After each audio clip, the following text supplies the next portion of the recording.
वित्त मंत्री निर्मला सीतारमण ने पीएम मोदी की फजीहत करवा रखी है। सोशल मीडिया पर निर्मला सीतारमण की खूब खिंचाई हो रही है क्योंकि जीएसटी लगाने को लेकर ऐसे ऐसे फैसले हुए जिसे सुनकर लोग हैरान हैं।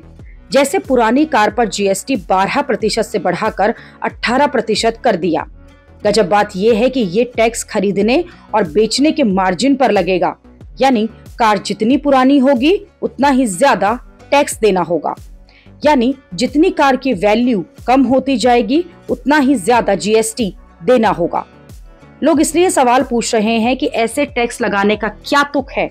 लोग कह रहे हैं कि अगर 2014 में 6 लाख की कोई कार खरीदी और अब वही कार 1 लाख में बेच दी तो खरीदने बेचने के बीच का जो मार्जिन 5 लाख है उस पर 18% जीएसटी लग जाएगी। यानी पुरानी कार 1 लाख में बेचेंगे तो 90,000 टैक्स में चले जाएंगे, आपको सिर्फ 10,000 मिलेंगे। इसलिए तो लोग भड़के हुए हैं कि इस तरह के टैक्स लगाने का क्या मतलब, लेकिन सरकार अपनी कमाई देख रही है। यूज कार का मार्केट बहुत बड़ा हो गया है।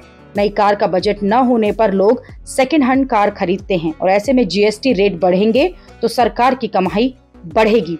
लेकिन सरकार ये नहीं देख रही कि लोगों की सैलरी जो है वो इस हिसाब से नहीं बढ़ रही जिस हिसाब से महंगाई और दूसरे खर्च बढ़ रहे हैं। और ऊपर से सरकार हर तरफ से टैक्स लगाने के नए तरीके सोच रही है।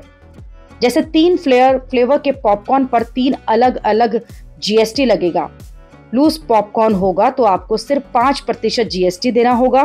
पैकेट में पॉपकॉर्न होगा तो 12% जीएसटी लगेगा। एडेड शुगर वाला पॉपकॉर्न होगा तो 18% जीएसटी लगेगा। इन्हीं फैसलों को लेकर निर्मला सीतारमण पर खूब मीम्स बन रहे हैं। गब्बर सिंह टैक्स का एक और वार आया। अब अगली बार पिक्चर देखने जाइएगा तो पॉपकॉर्न पर 18% जीएसटी देना होगा। यही नहीं, पुरानी कार पर भी अब 18% जीएसटी देना होगा। हो सकता है संसद के अगले सत्र में कोई ये कहे मैं तो पॉपकॉर्न खाती नहीं, या मैं तो चमचमाती सरकारी गाड़ियों से चलती हूं, मुझे पुरानी नई गाड़ी का क्या लेना देना।